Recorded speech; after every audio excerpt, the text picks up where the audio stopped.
friends, welcome back to Mama Lisa's. Today I wanted to do an experiment and we're going to see if it is a go or a no. I wanted to try to make an apple upside down cake of sorts. I know you've all heard of a pineapple upside down cake, but this one is going to be an apple upside down cake. So come along and let's experiment together and we'll see how it turns out. If it's good, then we'll try it again. If not, then we won't. We'll alter it.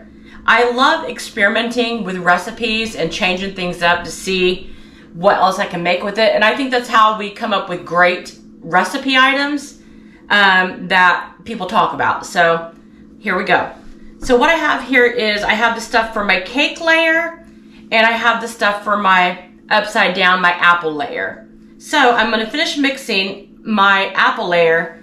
And I already had I cut up 4 apples. I sliced them up right there. And I already put in a half of a cup of dark brown sugar. Now you can use light brown or the dark. I personally like the dark brown because I like the extra molasses in it and it gives it so much flavor. So I used a half of a cup of dark brown and I also put in here a tablespoon of cinnamon right there. And I had already had my apples sitting on my counter because I was working on some bread.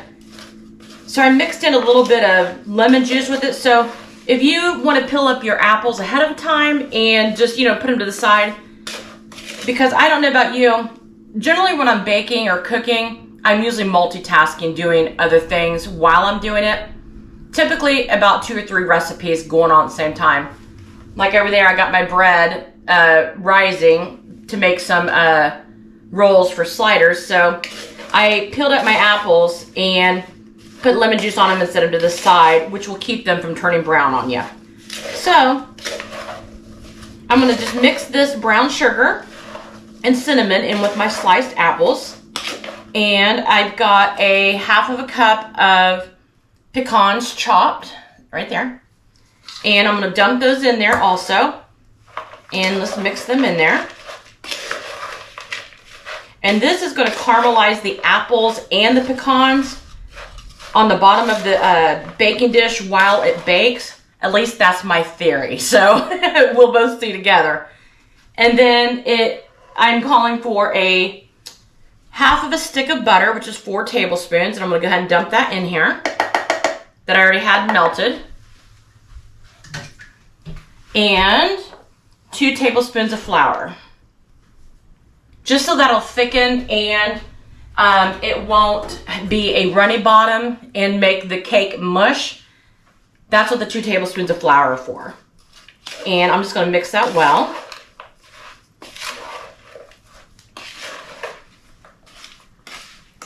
You'll want to preheat your oven to 350 degrees. And this cake is going to bake for about 28 to 30 minutes until it's golden brown, or you can stick a toothpick, or I use a piece of spaghetti that you can just put right down in the middle and pull it back out to see if the cake is still moist when you pull it out.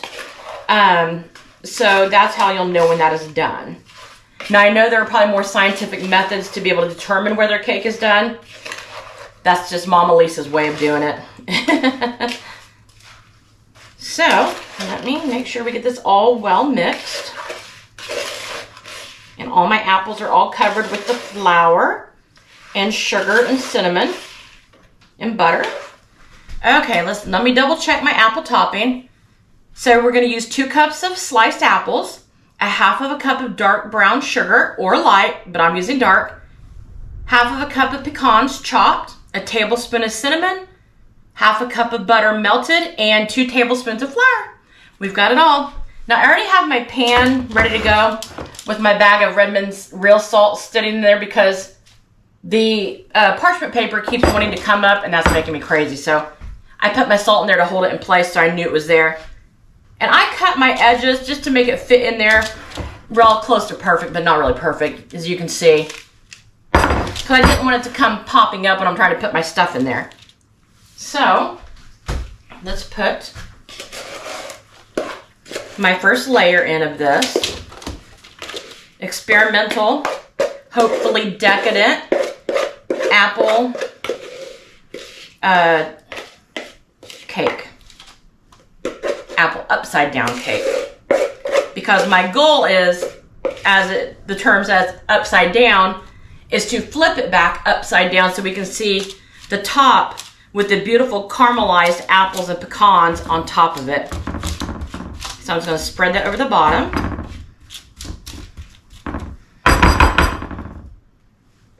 Sorry for all the clanking, but it's the only way you're going to get all the goodies off the spoon. I'm going to just put all that in there.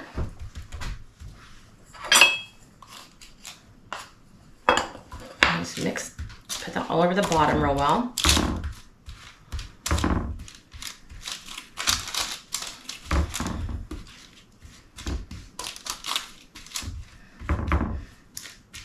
I don't know about all of you out there who make videos to put up here, but I get tongue-tied from time to time, so bear with me. Don't judge. I will eventually get smooth to where I run the camera. Yeah, you know. If you make them, you know what I'm talking about. Okay. I've already got that covered, and that looks really good. I already can envision this beautiful topping on top of my cake. Let me give you a good close-up of that. See? There we go. Alrighty, now, here's our cake. Well, it's gonna be our cake.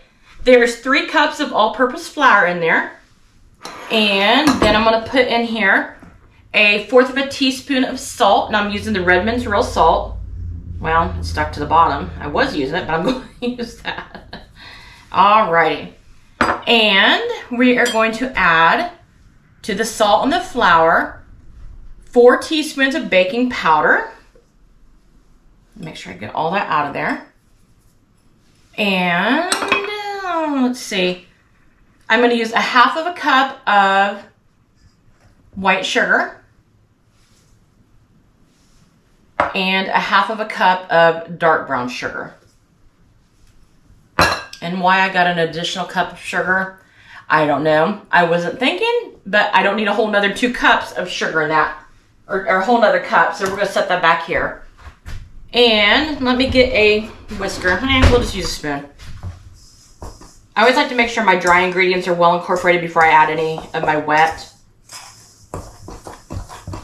Like I said, this is an experiment, so there's no set way or order of doing this. I'm just mixing my flour and my salt and baking powder, and I went ahead and put the sugar in it because it's semi-dry. The white sugar is obviously dry, and the brown, and it's a little bit moist, but that's okay.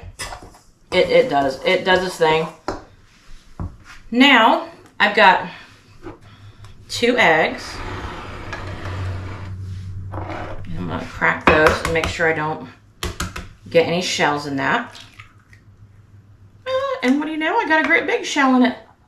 But I'm going to take that out of there. And there's no more in there.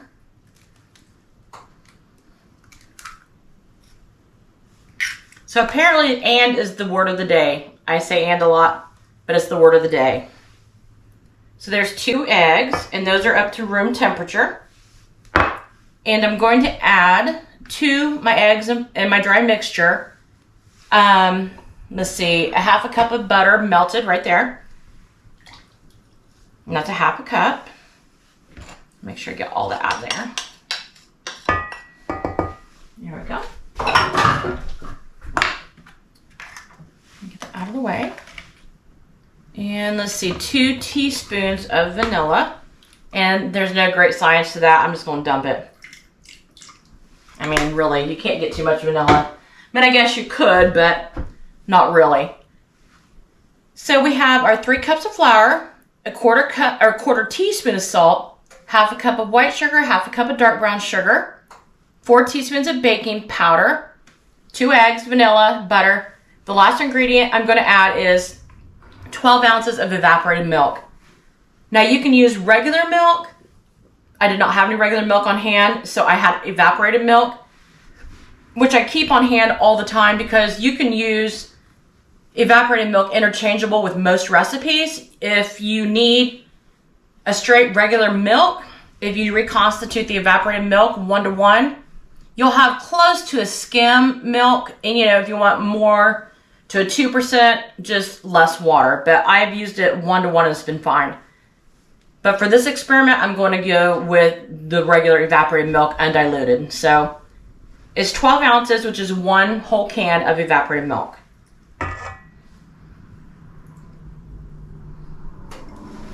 Alrighty. I'm going to get all of this out of here.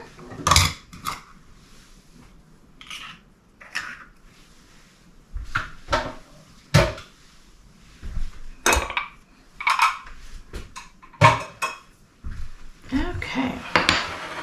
I was going to use a stand mixer for this, but I thought, you know, I can hand mix this. It's pretty easy. And I'm going to mix that up real well.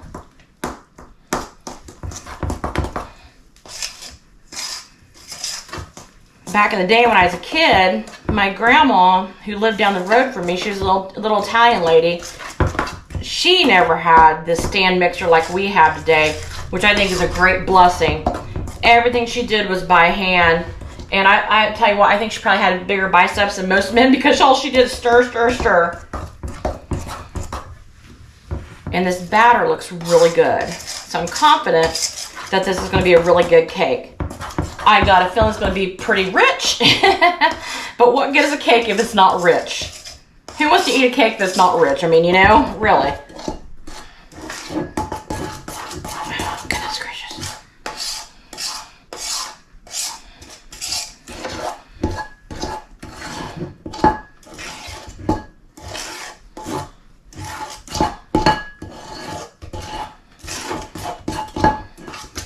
Alrighty, and let me show you what this batter looks like. It's got a nice golden light brown tint to it, which is the dark brown sugar in it and the evaporated milk. So there's my batter. And I'm going to get my rubber spatula. And I'm going to use this to scrape out the sides. Okay, there we go.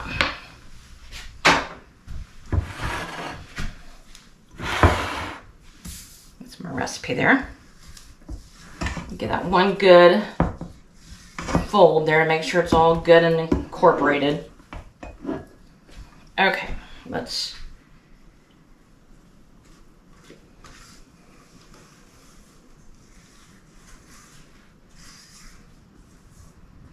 it almost looks like a caramely colored batter. Looks really good.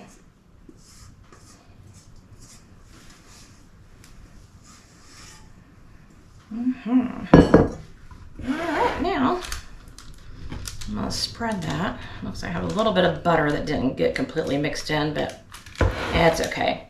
We all know butter melts. I love fall. I mean, you know, apples are out any other time of the year, but fall just makes you think of apples, apple turnovers, apple dumplings, caramel apples. So what better than an apple upside down cake?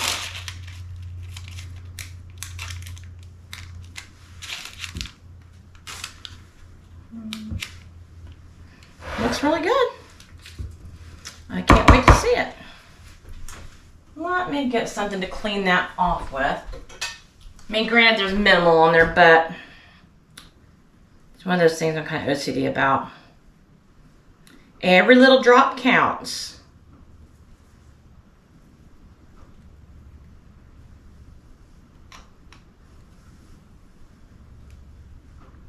All right.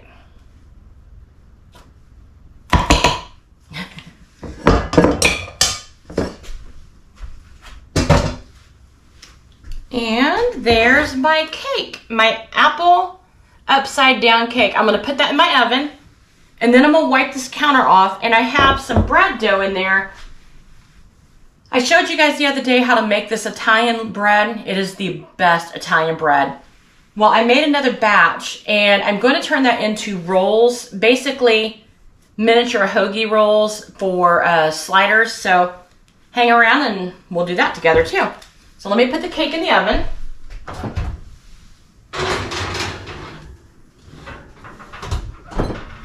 Okay.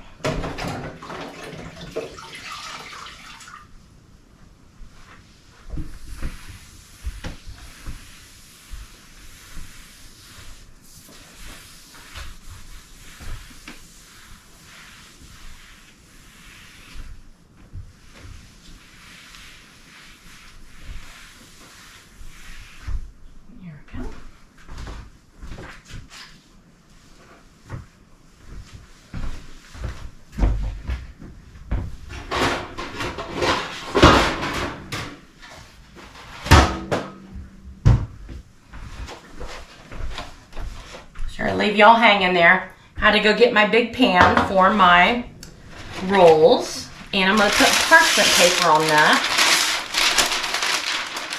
That way it doesn't stick.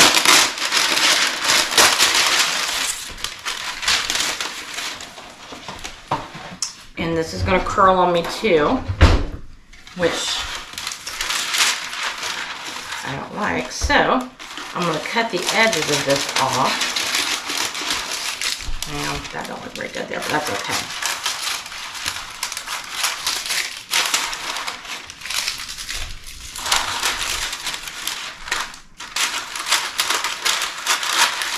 Trying to hurry because my bread is about to overflow the sides of my bowl. Yeah, good enough.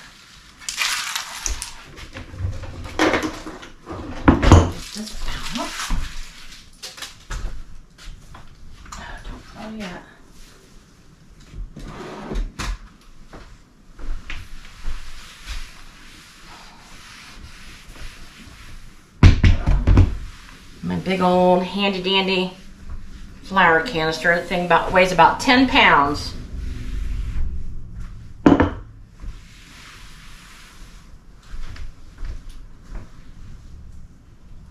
And there we go. There's some more of my Italian dough that I showed you guys the other day. I'm going to pull that off.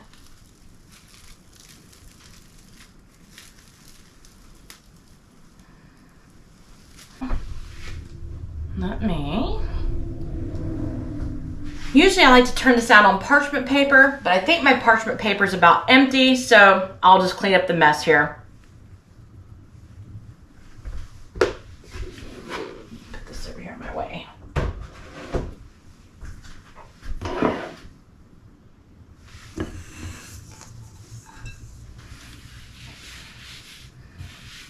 Okay. I'm just going to turn that out over the floury surface because it is a very sticky dough, which is a good thing. It's what we want. It means all that gluten is doing its thing.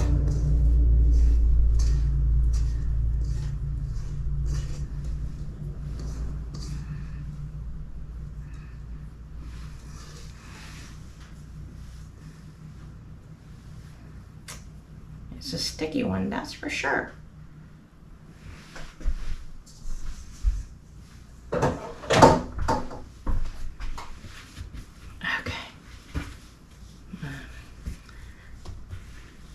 Just start folding that in till it's pliable and soft and not sticking to my hands.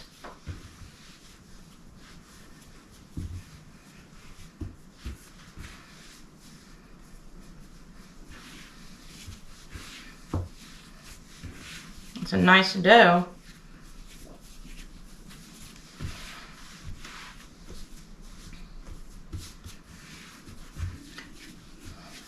I've never turned an entire batch into rolls, so I think I'm gonna get a knife and just start cutting into pieces. So let's just do this, because when I do my whole loaf, I cut it into two and roll it out, and then that makes my loaves, you know. But this way, I'm going to make a bunch of rolls. You know what? Maybe we will roll it out. But that is still pretty sticky.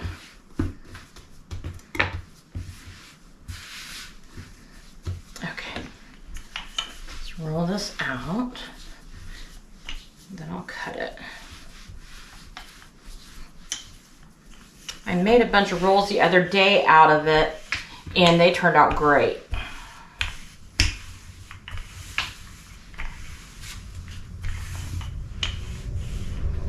A lot of air in that.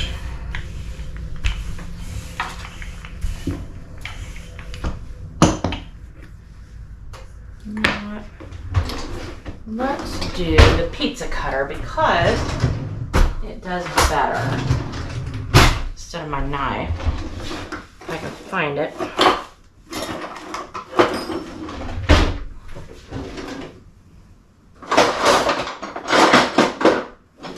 Anyway, I guess I'll use a knife because I'm not searching anymore.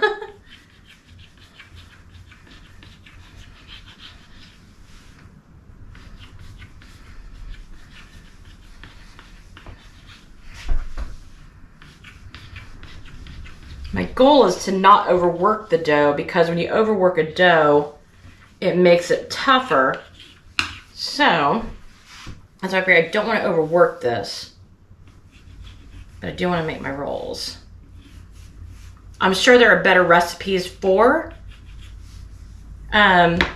slider or hoagie type rolls, but this bread tastes so good I want to use it. And I'm just going to roll these into each other or into themselves. And make them shaped like a little miniature loaf and put them down on my pan. Well, you know what? You probably could roll that out a little dinky bit. I don't think it's gonna hurt anything.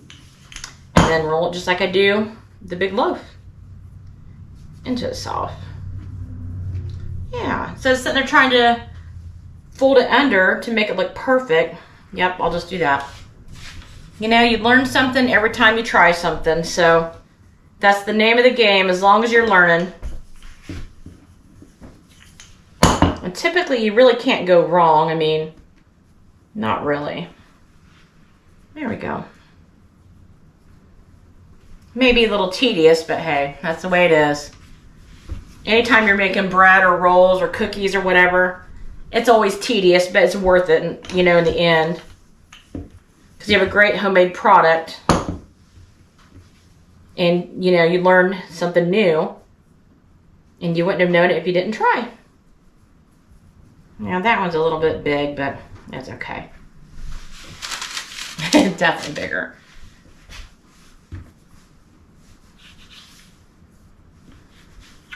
That whole roll is going to... or ball, it's going to rise before I ever get to it. At this pace. But that's okay.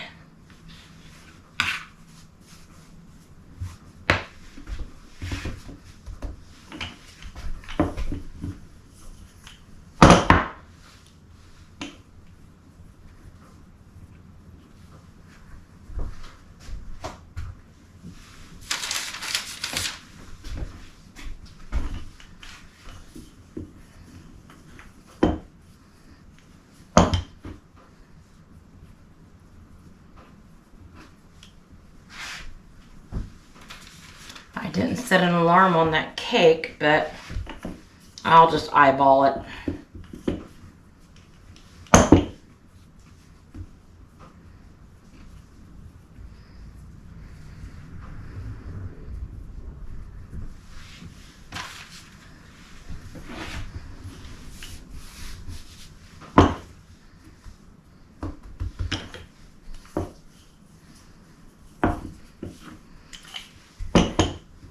This bread actually freezes really well also.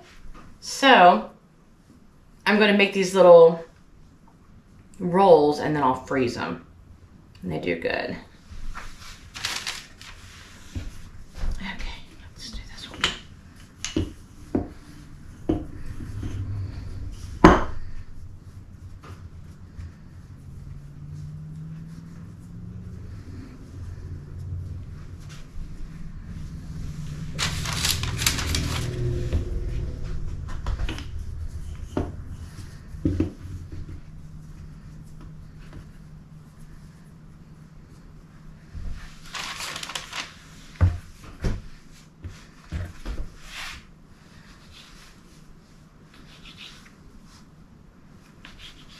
Gonna make quite a few rolls.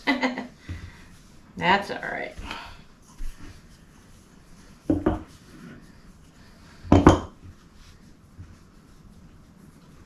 I made a batch last night of homemade cinnamon rolls. It was my first time making them homemade. You know, instead of buying them in a can, which there's no comparison to homemade versus the can. Homemade's by far better. And they turned out phenomenal. I'm gonna have to make those for you guys and show you how to do them. It's so easy. Why I never made them before, I don't know. They always looked really intimidating. I'm like, that looks like a lot of work and time to take forever to rise, but really it isn't that much effort or work. Let me get some more flour.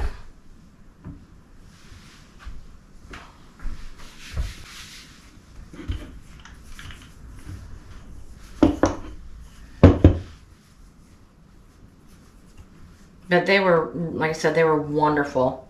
I took some to work and my daughter and my nieces, they devoured the rest. So they definitely were a hit.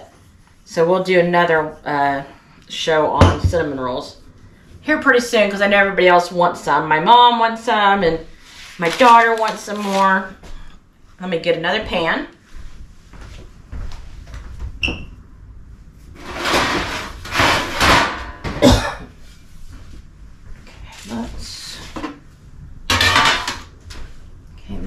There's those. It made 12, 13, 14 little buns. And I'm going to put these over here close to my oven where they can rise. And let me get my plastic wrap here. And wrap them to keep them moist.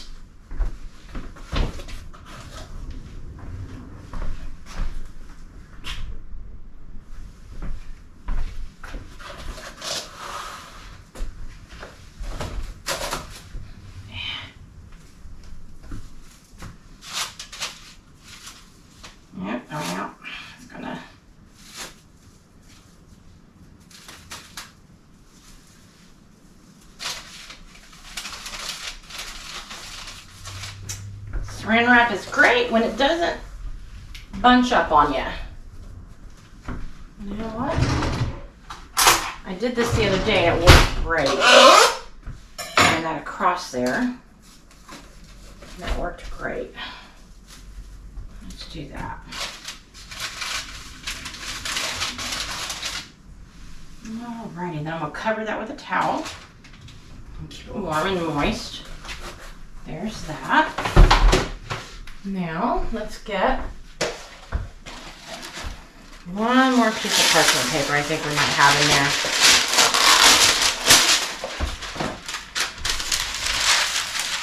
Yeah, we do. Yay. Okay.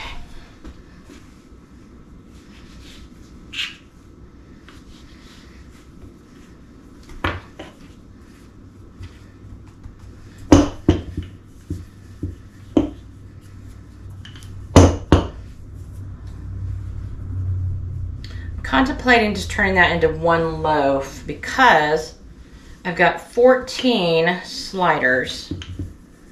Let's see.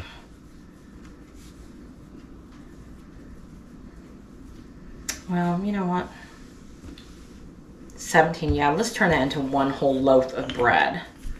Then I won't have to bake any for a little bit. Oops, forgot to turn y'all around.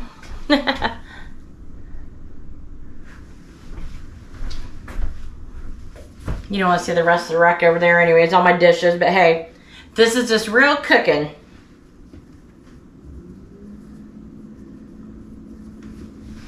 Well, let me adjust that better. There we go. And I'm going to take these little itty bitty rolls and put them over with the other ones that are already rising. Then I'm going to just roll that out and make a whole loaf.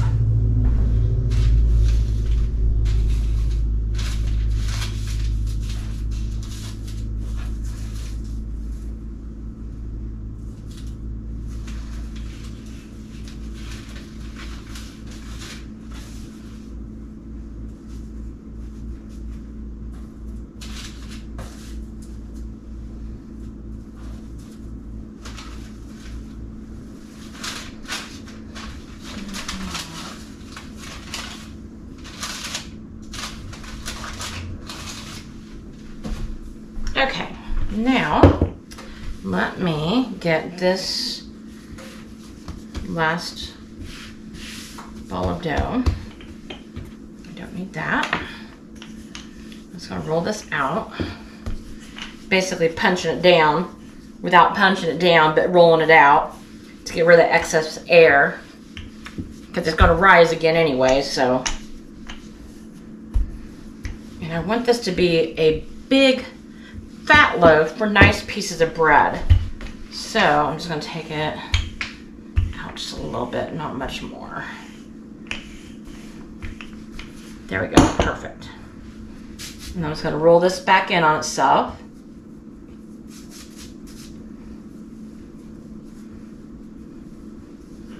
Alrighty, there we go. I want all that flour on it, but it's not gonna hurt anything. And this, typically, you only have to let it rise again for about 30 minutes, but I'm gonna let it rise a little bit longer because I want it to be a nice big loaf of bread. So there's that, and I will be back in a little bit to show you our rolls, our bread, and our apple upside down cake.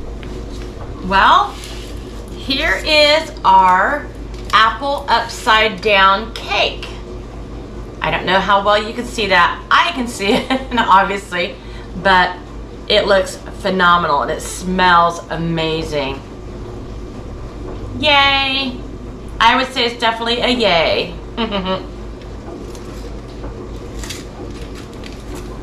I will leave the recipe that I used, that I came up with for this, in the description below, and you'll have to try it. I got to thinking, as I brought this out and turned it over and took off the parchment paper, that you could even mix in there some raisins in with the pecans and the apples, and it would be really good if you like raisins.